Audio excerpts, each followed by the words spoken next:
He cried for blood, he raved for blood, till a fearful change began, and he turned to rend the peaceful flocks and lost the shape of man. His shoulders bare were clothed with hair, his limbs grew long and lean, yet still you might trace on his wolfish face what once the wretch had been. The grisly locks were hard and stiff, the eye was cold and keen, and the savage sneer of Lycan's mouth in the famished wolf was seen. Ladies and gentlemen, welcome to Howling Halloween II.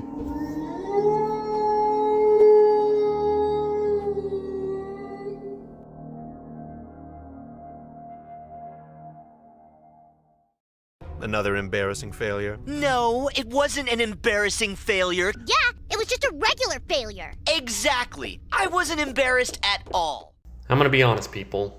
This movie was so aggressively mediocre that this might be one of the hardest reviews I've ever done on the channel, because when a movie is exceptional or abysmal, it means there's stuff to talk about.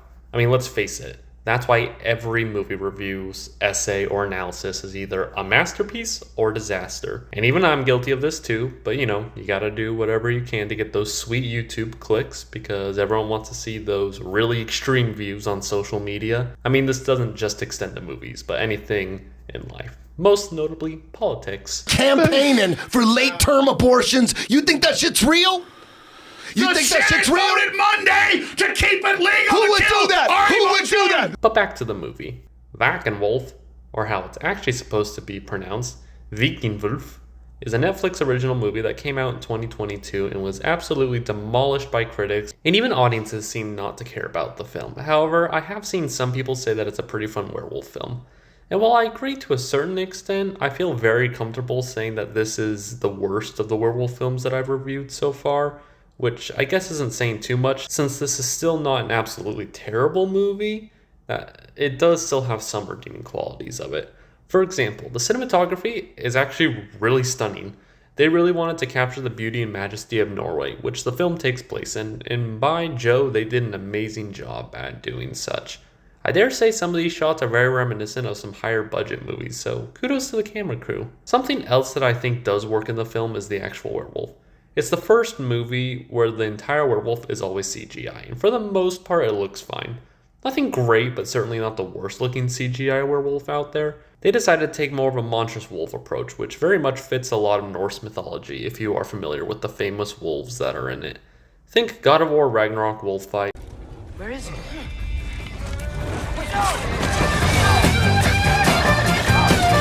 Something that really bugged me was the sound effects for the werewolf, with a lot of them being dinosaur sound effects that just feels so wrong for what is supposed to be a mammalian monster.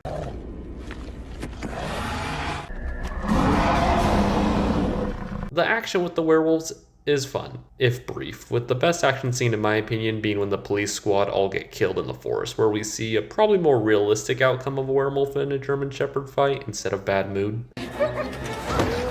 But even then, the werewolf still does dumb things, like it attacks all the other police members immediately when they shoot, but when Liv shoots it 8 times, it slowly just approaches her instead of just bomb rushing her like every other kill in the movie.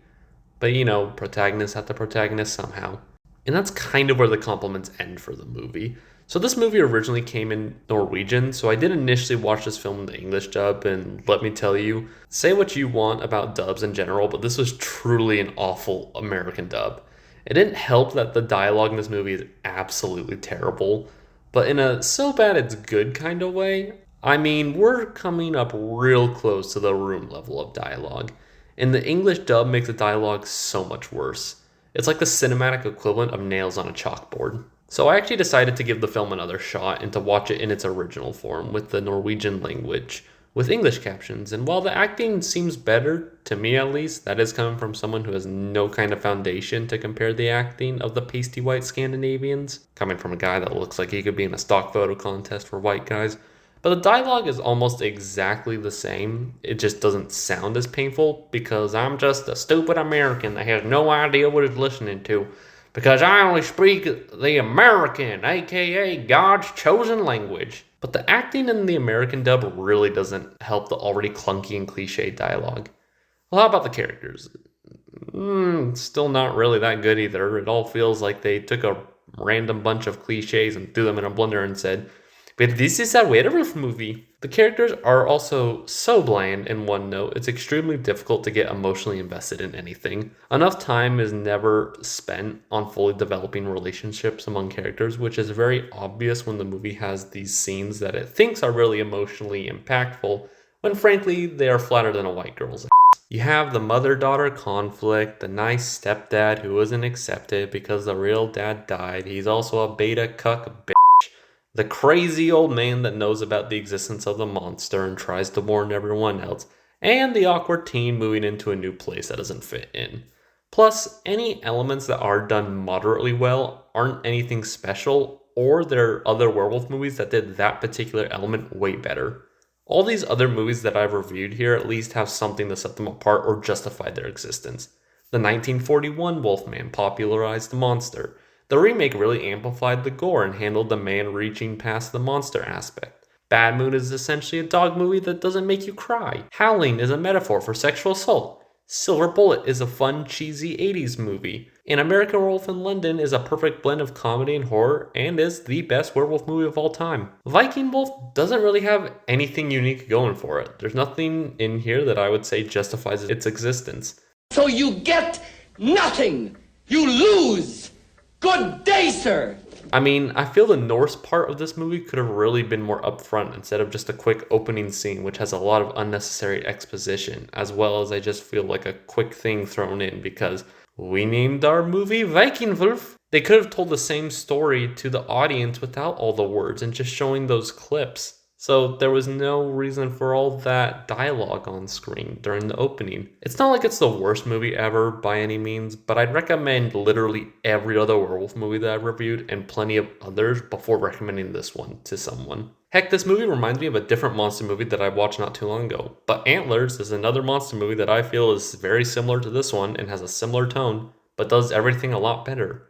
Antlers is about a Wendigo, and yeah, while not a great movie by any means, it feels like Viking Wolf was trying to replicate this and just kind of failed. At least I can recommend Antlers, which was produced by Guillermo del Toro, and he rarely misses. I said rarely! But the movie does leave an open ending for a sequel, which I just love when movies place more importance on setting up a shitty sequel instead of actually telling a compelling and worthwhile story. Well, there is a sequel. Hopefully it's better than this film. Honestly, this movie is just fine. If you want to put something on the screen, this will itch that scratch. But other than that, I'd say just go check out Antlers instead. It's much scarier and the characters are more compelling than the ones in here. They're not great, but again, literally anything in Viking Wolf is just done in Antlers, but it's better. So just watch that instead. You know, that's weird. I usually have already been injured by something at this point, so it's kind of nice that I've made it out of this review unscathed.